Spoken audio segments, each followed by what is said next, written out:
España, precisamente Sí. la abogada de la familia afectada, doctora Carmen Pereira. ¿Cómo está? Buenas noches, gracias Bienvenida. Muchas gracias por la venir hasta invitación, acá. gracias por A pesar el de contacto. la lluvia también, ¿eh? Sí, un día lluvioso, Sí. pero con conclusiones muy importantes para nosotros. Doctora, estaba leyendo y quiero arrancar por lo más nuevo, por así decirlo. En conferencia de prensa, el doctor Derlis León, junto con el equipo en sí de distintas áreas del IPS, anunciaban medidas concretas, la remoción de todo el equipo, la renovación del equipo de mastología, una nueva persona que va a encargarse de la jefatura también. ¿Cómo van viendo que a raíz de lo que le pasó a su defendida, la señora Nancy, se dé este cambio? La verdad que, en primer lugar, antes de comenzar esta entrevista, quiero volver a agradecer, como signifiqué, en todos los medios, el hecho de que esta auditoría fue realizada con nuestra participación desde el inicio. Hemos contado con el llamado y nos han permitido acceder a absolutamente todos los pasos de la auditoría por medio de la Superintendencia de Salud del Ministerio de Salud Pública y Bienestar Social, y agradecer ese trabajo técnico muy pulcro, especializado, y que llegó a estas conclusiones muy relevantes. Hoy nosotros vemos con buenos ojos dos cosas. Uno, el hecho de que se han adoptado por lo menos medidas no justificativas en el informe. El IPS presentó un informe en el que va a presentar un plan de mejoramiento. Y hoy esta conferencia de prensa con aparentes intenciones, bueno, parece ser un paso muy alentador. Sin embargo, como todos saben, el simple cambio de personas no hace que la estructura realmente mejore de buenas a primeras. En realidad hay muchas cosas por hacer, y las personas que vayan a asumir esos compromisos tienen que comprender que en estos primeros días ya tienen que ir verificando las situaciones que representan graves vulnerabilidades al acceso a la salud pública y a la salud del asegurado, ¿verdad? Entonces no es una cosa fácil, no se solucionan los problemas solamente por el cambio de personas, sino con la adopción efectiva de medidas. Estamos hablando de que esta falla multisectorial a nivel de seguridad de las cirugías quirúrgicas no solamente arranca por quizás alguna falta de idoneidad en las personas, sino también por el desconocimiento que hay, la falta de capacitación que se da en los planteles médicos.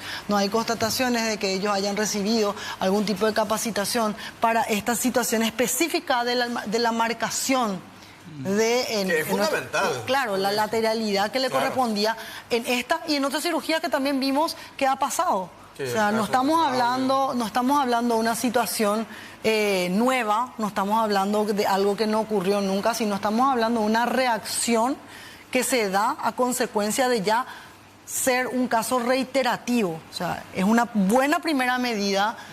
Vemos como una buena primera medida. Sin embargo, hoy esperamos que esas medidas de cambios también traigan arraigada la situación de mejorar el sistema. No solamente cambiar la persona, sino perseguir los efectivos cambios para que estas situaciones de vulnerabilidad realmente mejoren.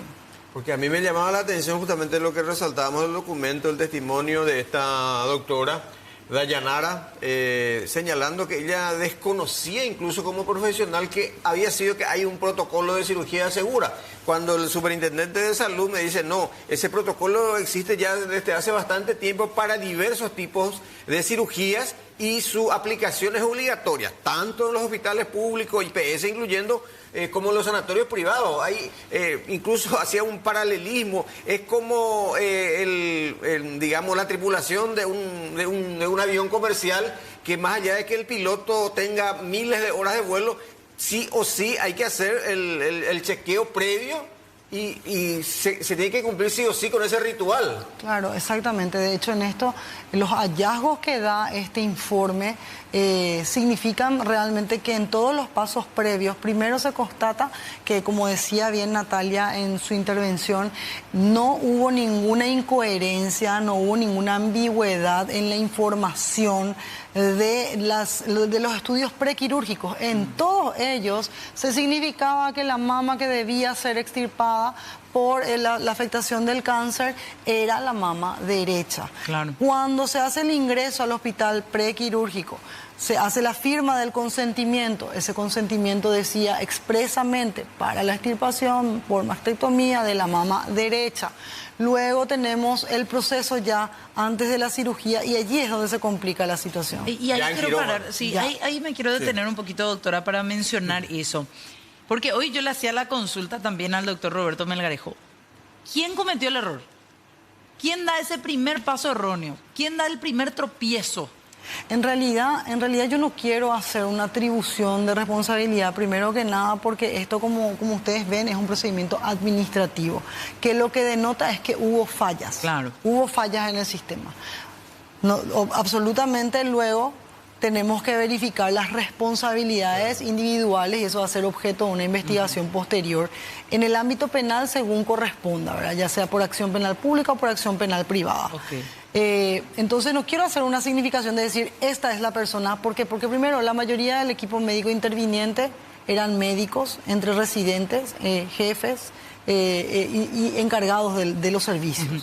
Pero entonces, en ese sentido, habían cadenas de responsabilidad jerárquica que han sido rotas. Sí. No podemos decir, no, solamente el residente hizo este procedimiento o no hizo el procedimiento, claro, y luego desconocer que estaba la encargada de la paciente, es decir, la médico tratante, que estaba el jefe de servicio, que estaban otras personas que también tienen una cadena jerárquica de responsabilidad, y que todos ellos omitieron un procedimiento. Claro. Ahora, para que podamos delimitar el espacio de acción de cada uno de ellos, es necesario someter esto a una investigación acabada y que se puedan determinar los elementos para probarlo. Bueno, y cambio mi pregunta entonces, abogada.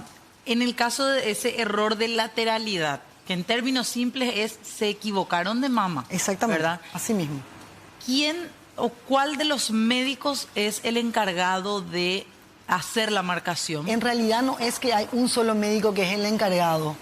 Tienen que ser, todo el equipo tiene que estar enterado de lo que se va a realizar. Por Sí. eso que se habla de una debilidad de la comunicación intraequipo Sí. en la Entre ellos cirugía. mismos. Claro. Entonces, si yo entro, te voy a poner una analogía porque me tocó a mí en un procedimiento personal, una operación de rodilla, y todos vienen a verte. Entonces vos ingresás a la sala de tu internación y ya viene una enfermera que te toma los signos vitales, Sí. y te hace un checklist. Sí.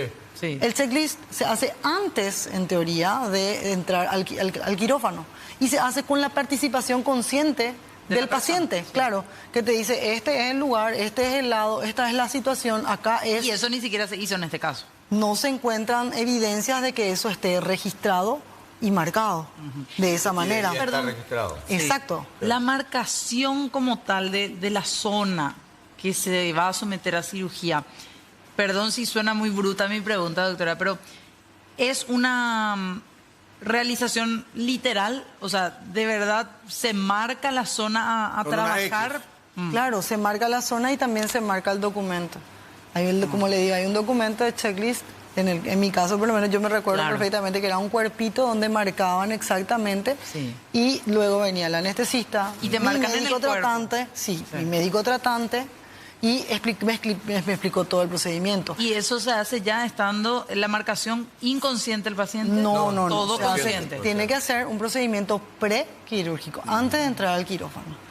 Luego, supongamos, vamos a pensar que realmente hay demasiadas cirugías y que entró en zona de quirófano y que podían estar realizando ese procedimiento. Entendámoslo así, aunque pudiera representar una contravención a las normas sanitarias que rigen, porque cada hospital tiene Claro. que tener un manual y tiene que tener las reglas claras de cómo realizar estos procedimientos. Entendamos que hubo, digamos, una saturación y que ella entró a prequirófano y no pudo realizar, bueno, ella tuvo también una situación hipertensional, Sí, y ahí leí es también, sí. donde ella ya no se encuentra consciente para ofrecer esas informaciones. Esos datos proporcionados. Y tampoco se encuentra evidencia de que se haya acudido al control de la información documental prequirúrgica, sino hasta después de haber cometido el error. Claro. Entonces, todas esas situaciones denotan hallazgos significativos que pueden ser objeto de relevancia penal y que vamos a perseguir hasta las últimas consecuencias. Doctora, además, uno de los aspectos que a mí me parece sumamente delicado y que también destacaba la hija Natalia, es el hecho que nosotros esta mañana leíamos el informe y decíamos, ¿cómo puede ser que aparentemente hayan borrado parte del historial médico? Eso también se consignó en esta auditoría. Sí. Exactamente. Nosotros, ni apenas ha ocurrido el caso, iniciamos una acción pública, una acción penal pública ante el Ministerio Público de Fernando de la Mora y accedimos a la documentación de la historia clínica y evidenciamos algunos errores, ¿verdad? Entonces, cuando colaboramos con la auditoría, también en la auditoría hemos mencionado eso y la auditoría de salud lo que hizo fue incorporar a un perito informático para hacer el control del sistema, ¿verdad?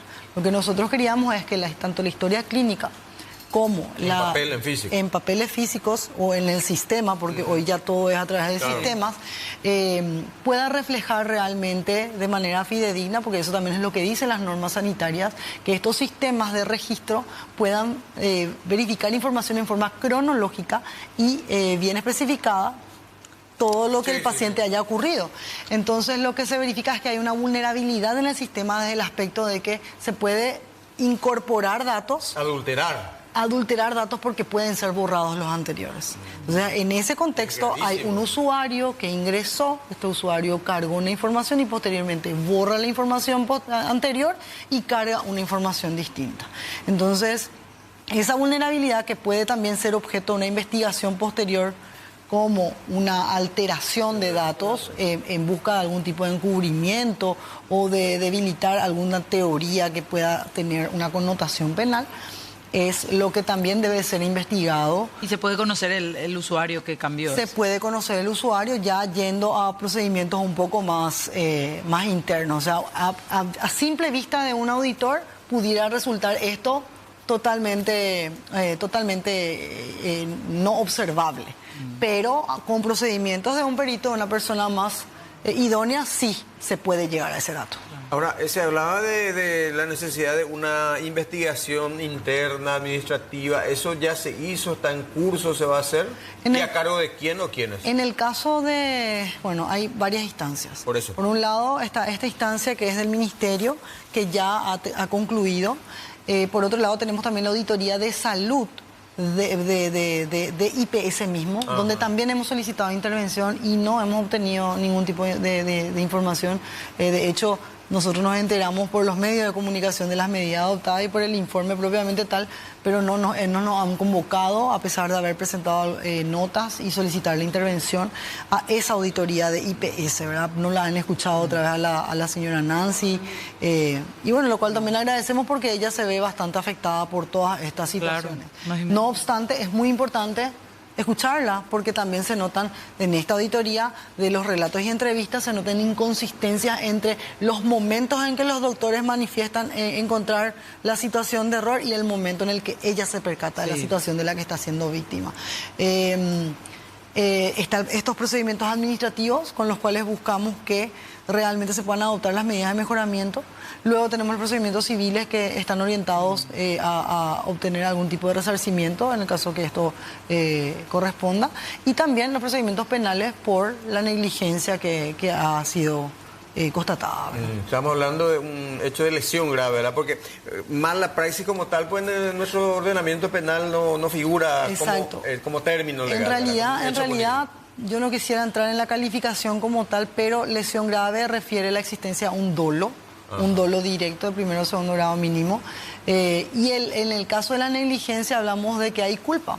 Y la culpa ya no es intención directa, entonces bajo esa consigna podría tratarse de una lesión culposa, que también está penalizada en nuestro Código Penal actualmente. Entonces, como esos tecnicismos propios de tal dependen de más elementos probatorios y para no adelantar una calificación que posteriormente puede ser modificada, ya sea en cualquiera de ambos sentidos, existe una acción penal que puede ser ejercida y que va a ser ejercida en el tiempo prudencial cuando sea el momento. O de oficio por parte del Ministerio Público al recibir esta... En realidad, la situación como tal, en el caso de la señora Nancy, ella va a ejercer todas las acciones que estén a su alcance. Bueno, queremos hacer una pausa un ratito, abogada.